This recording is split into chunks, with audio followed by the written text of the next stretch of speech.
Thomas the tank engine has worked his branch line for many years and knows it very well.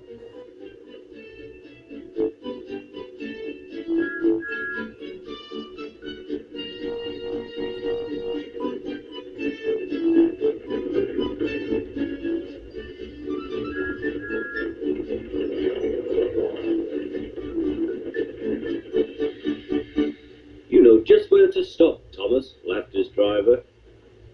You could almost manage it without me. Thomas had become conceited. He didn't realize his driver was joking. Later, he boasted to the others. Driver says I don't need him now. Don't be so daft, snorted Percy. I'd never go without my driver, said Toby earnestly. I'd be frightened. Huh, boasted Thomas. I'm not scared. You'd never dare. I would then. You'll see. The next morning the firelighter came. Thomas drowsed comfortably as the warmth spread through his boiler. Percy and Toby were still asleep. Thomas suddenly remembered. Silly stick in the muds, he chuckled. I'll show them. Driver said I could manage without him. I'll just go out. Then I'll stop and wheesh. That'll make them jump. Thomas thought he was being clever. Really, he was only moving because a careless cleaner had meddled with his controls. He soon found his mistake. He tried to whee, but he couldn't. He tried to stop, but he couldn't. He just kept rolling along. He didn't dare look at what was coming next. There was the station master's house. The station master was about to have breakfast. Horrors! Cried Thomas, and shut his eyes. The house rocked. Broken glass tinkled. Plaster was everywhere. Thomas had collected a bush on his travels. He peered into the room through its leaves. He couldn't speak. The station master was furious. His wife picked up her plate.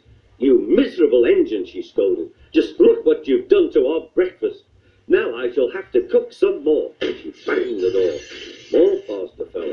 This time it fell on Thomas. Thomas felt depressed.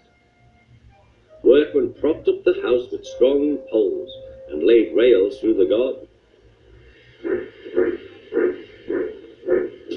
Meanwhile, Donald and Douglas arrived.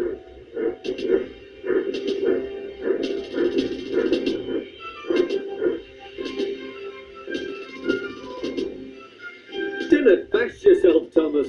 We'll soon have you back on the rails, they laughed.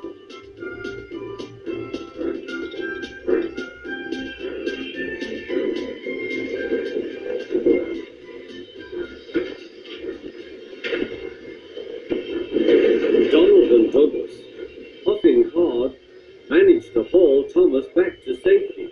Bits of fencing, the bush, and a broken window frame festooned his front, which was badly twisted.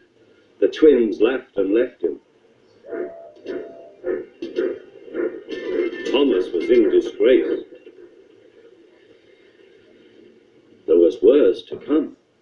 You are a very naughty engine. I know, sir. I'm sorry, sir. Thomas's voice was muffled behind his bush.